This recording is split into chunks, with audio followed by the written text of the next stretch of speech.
Hello everybody, welcome back once again to the Final Fantasy VI Pixel Remaster Perfect Stats Guide. Boy, that's a mouthful. We're at the split again here, the scenario select, I guess you could say. And so now we need to knock out Locke's scenario. So Locke's is okay. I don't actually really love it. And I will say there's one thing that actually really bothers me. Excuse me, aside from needing to clear my throat more times than I'd like. Here on the right-hand side of the screen there's an Imperial soldier that's running up and down. You can see him right there. There used to be a way to glitch past him, and there was a couple of different things that really were kind of interesting about that. One was that you could just, keep going and not get Celes. You could just skip her altogether. Now that created a bug that was not good, and it really kind of actually screws up like a low level playthrough, because I don't think you can actually beat the tunnel armor. I mean, maybe there's a way, but it would be it actually is possible, I suppose. It's got to be. I mean, it's got to be really tough though. Like things have to just go, really in your favor. Anyways, long story short, we can't do that anyway. They've fixed that. The thing though that I liked about that glitch was that you could wear one of the merchant costumes, and I always like how Locke looks with the merchant costume on. And unfortunately though, now we can't do that. Here, I actually run into this heavy armor. I like this formation. There's one other formation that has the heavy armor, but that is in the Narsh battle, and I don't want to get that one. I want this one. I like the heavy armor solo. Excuse me, sorry. And okay, so anyway, back to the glitch. You could glitch past that guy after you had put a merchant costume on, and then you could walk through kind of the scenario in reverse, right? So you could go grab Celes from the other way. And that, anyways, long story short, that made it so that you could look like a merchant the entire game as Locke, and I really liked that. It's, I've got some footage there on my other playthrough from the PlayStation version where I did that, and I actually really liked that. But it's different. I suppose I had played the game so many times, and not having known about that glitch at all, it was kind of fun to just make use of it. But it does look like they've fixed it for this version of the game, which again was kind of a bummer. I really was looking forward to looking like a merchant the entire game, but hey, it is what it is. So, anyways, so the first merchant there, we have to go in and steal from him. And anytime you steal from the merchants, or there's green soldiers running around as well. Anytime you steal from them, you steal not only either a potion or a plumed hat, but also you steal their clothing. And that's how we get around in South Figaro, right? I mean, we're basically undercover here. So the idea then is to, sneak around and essentially pretend that you're, whatever, like either a soldier or a random merchant. So that ends up being kind of fun. Now here, after we've passed the grandson in his house, then we can get up into this the back area where we where we got the teleport stone from the initial trip through, which again still is the best item in the game. Not many people know that, but I'm kidding. It's just really useful for this low level playthrough. Anytime that I need to basically restart, if I get a formation that I don't want, I just use the teleport stone. Now, later on, that becomes less useful once the characters basically can. I guess what I do later on is I actually cast spells on my party to wipe them out, and then that way you don't have to deal with the load time. But at the beginning of the game, that's not really a very good option, because oftentimes, like you don't really have a good way to wipe out your characters. Magic works really, really well.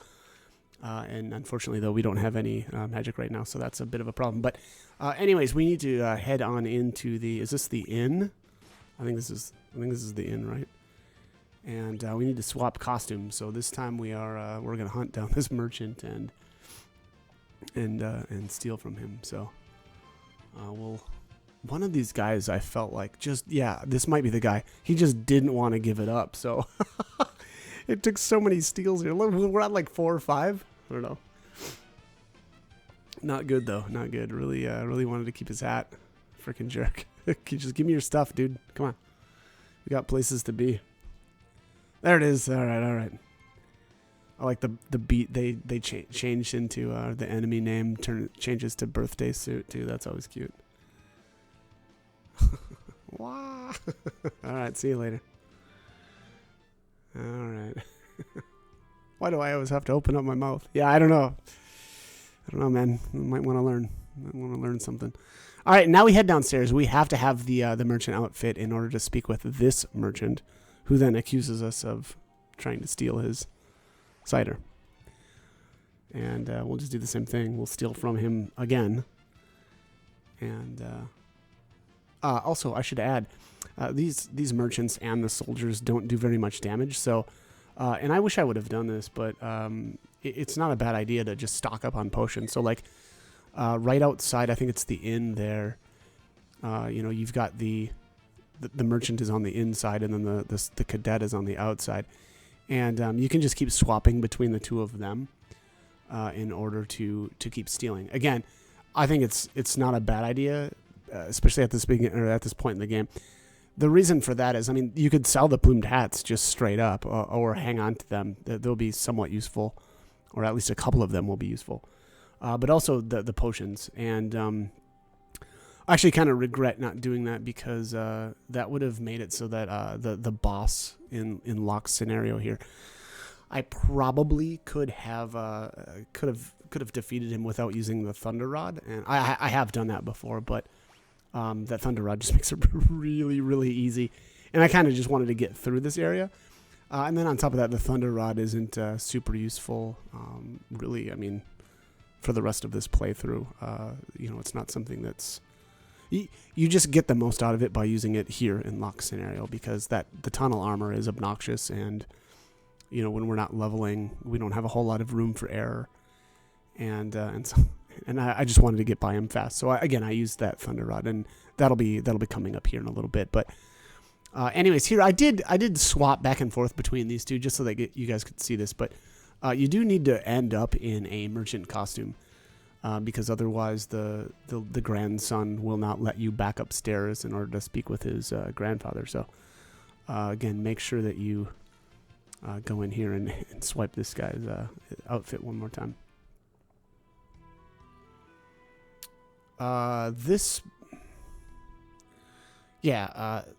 Outside. Nah, actually, it's a little ways yet. I don't want to get ahead of myself here, but I was going to bring up some of the encounters in the South Figaro cave, but I guess it's fine. We don't need to bring that up quite yet. But yeah, anyways, all right. So here again, make sure that you've got the merchant costume on when you speak with the grandson, and then grab the guy's cider and then bring it to the grandfather. And here, I just quick saved. The password here is courage. And that's going to open up the passage to the northwest building in town, which is where we need to go. So I like how it kind of just zips us there automatically. I already raided that clock on our first trip through South Figaro. But grab that, I suppose, if you haven't already. And then, yeah, I don't know, I guess I just talked to some of the people in here. There wasn't... Oh, yeah, apparently the guy that owns this place was just an informant for the Empire. So, that does go along well with kind of the theme here. Like, he's supposed to be really just, out for money. And here's the kid gives us a little hint there about winding the clock. And that's to progress. But I like that she then says something. Oh no, it's just it's just a nursery rhyme or whatever. So it's like, what? Are you trying to help us or not? Anyways, this guy, I mean, he acts as though he's at least feeling guilty about what he's done, right? He's essentially sold out the town to the Empire, so. Here you can remove your disguise or not. I would actually recommend taking the cadet costume in here because there's a Star Wars reference that I completely forgot about. I already grabbed all the treasures down there, but you can do that. It's funny too, that little entrance there that it looks like there's a like a walkway that wasn't there before. In the other versions of the game, they just you just had to know that that passageway or that hidden passage was there. So that's kind of interesting that they added that to make it a little more obvious that those things are down there. So here we get to name Celes, and it's kind of interesting too. They changed this scene. It used to show the soldiers smacking Celes here as she was bound. Apparently, in Japan, there is censorship rules around physically abusing a bound person. So that's what triggered the censorship here. I believe the original Super Nintendo version, it was uncensored, but and I don't remember if the PlayStation version is or isn't, but that is why that scene has been censored. Again, the Imperial or the soldiers here were just beating Celes while she was chained to the wall. So here's where the scene happens. Again, if you've got the Imperial soldiers outfit on, Celes will comment something about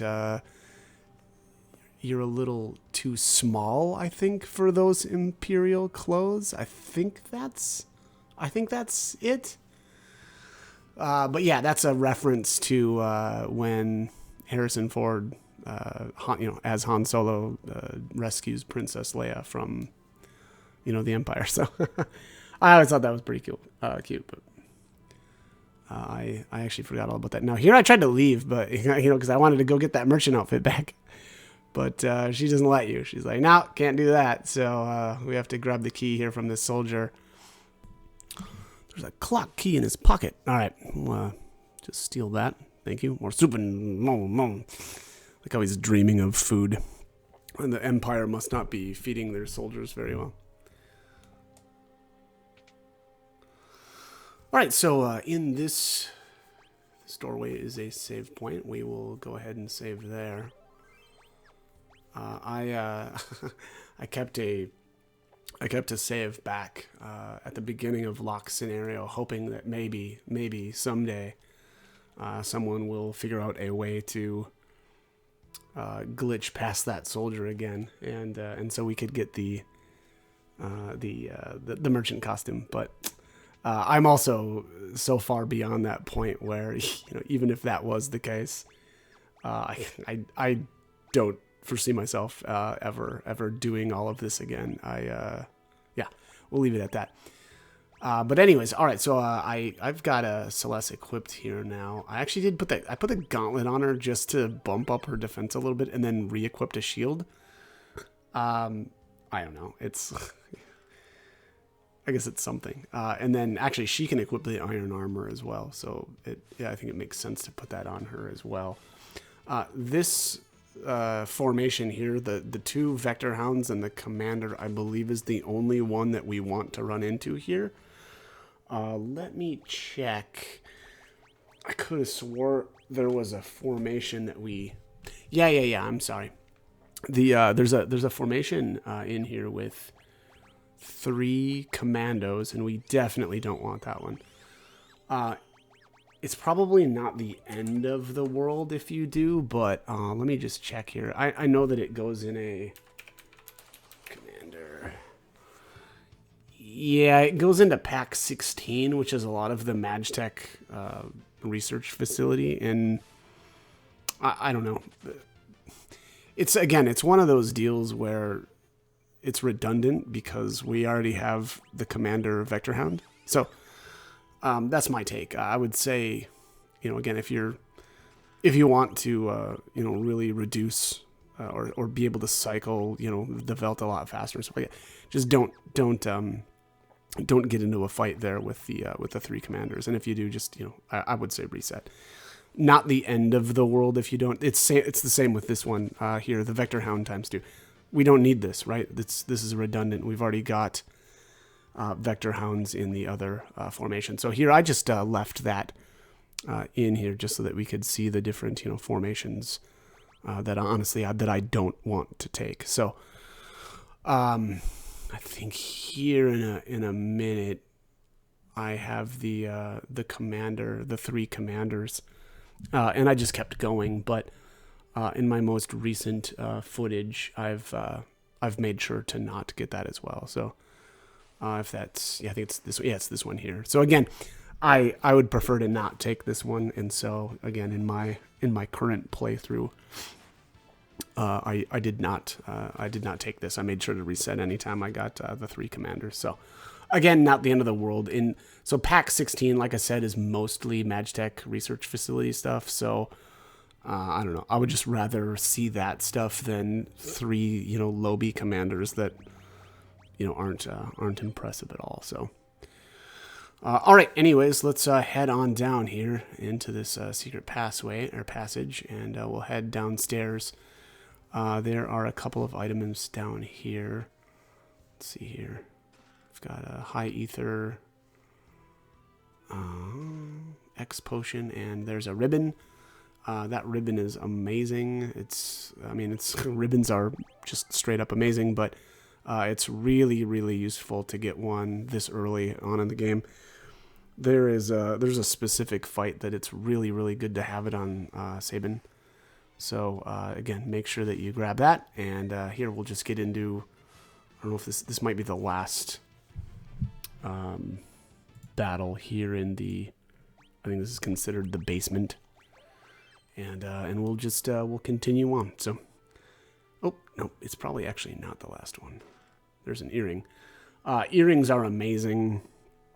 I don't know if I've brought that up quite yet, but they are an amazing relic. There, I had to reload, so I don't know. I was running around, of course, and I got into a battle that I didn't want again, so we had to restart.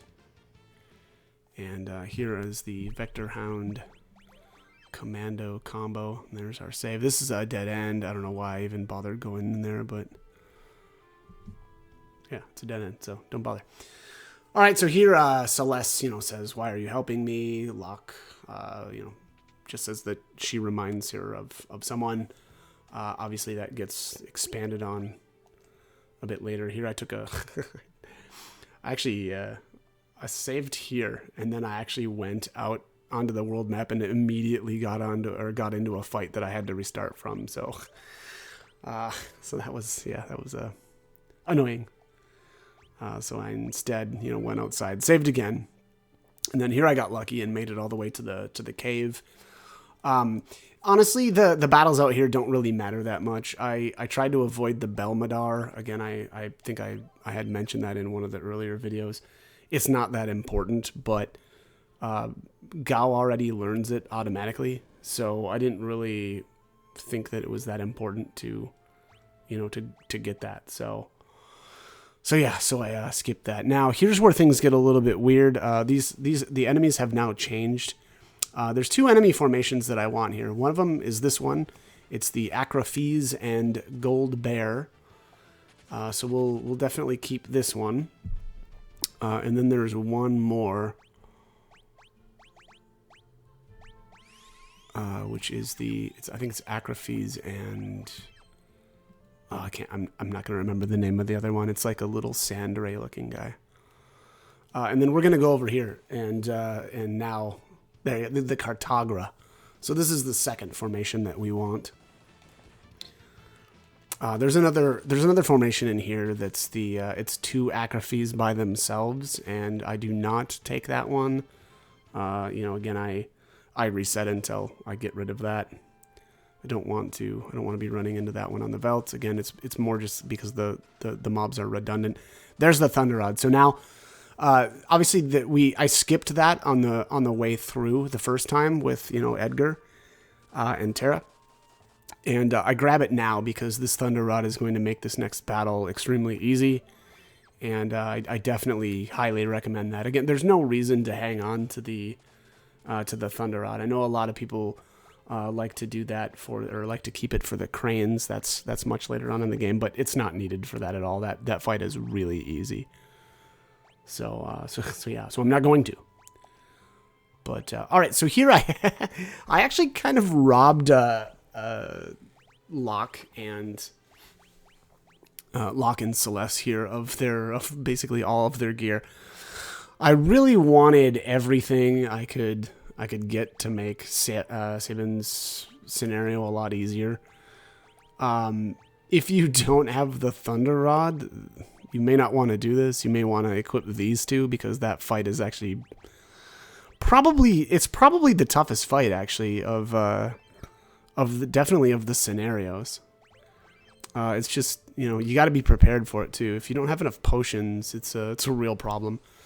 I suppose you could probably you could probably steal potions from the enemies here, right in the cave, and then restore your health after every battle at the spring. But then you're dodging. You're trying to dodge the formations that you don't want to get. So I don't love that, the idea of doing that.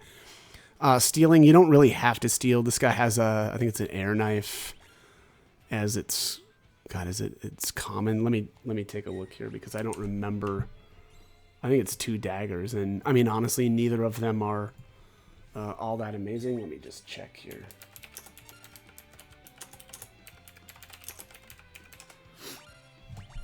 But oh wow, we're having some issues trying to get a hold of that.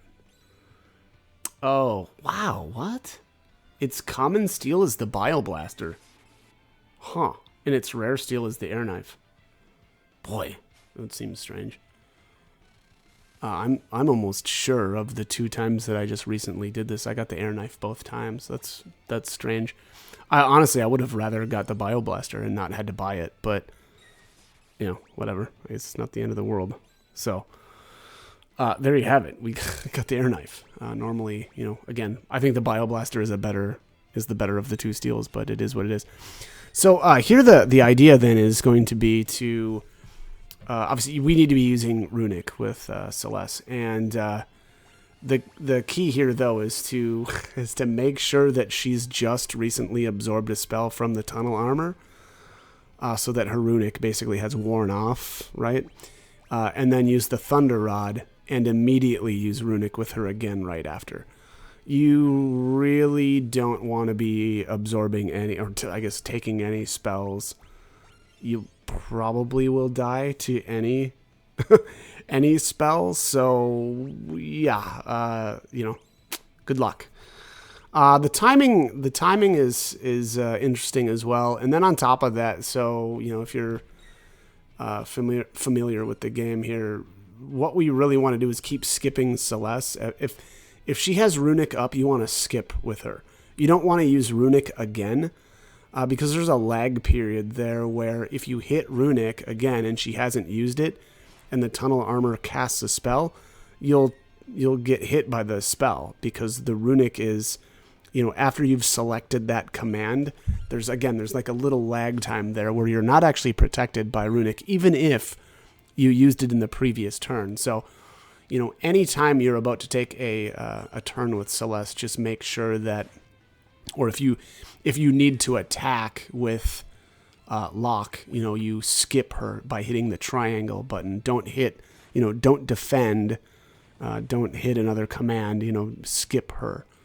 That way it keeps Runic up, and then Locke will be able to take his turn. Now, it's great, too, that Magitech Laser is considered a spell. I mean, you'd probably be boned if that wasn't the case, but she can absorb that as well. That's important also, at least semi-important later with the Velt as well. Celes is actually pretty decent on the belt because she'll be able to absorb a lot of the, like, you know, heavy armor. I think uses the Magitech laser. The Magitech armor itself will use Magitech laser as well, and that's pretty brutal at you know, when you're low level. So again, she's pretty great, and there's a specific spot in the game where I end up there and farm a lot with Celes. So. Anyways, yeah, we're getting there. Again, this is super. It's pretty tedious. It's even worse if you don't have the Thunder Rod, because man, this thing has a lot of health to try to hack down for Locke. It's the benefit and the detriment of evasion actually working, as he'll oftentimes just miss. So like that. But anyways, we're about at the end here. I think one more swing and we've got it. So as always, I hope the guide was helpful and hope you join me for more videos. So thanks for watching.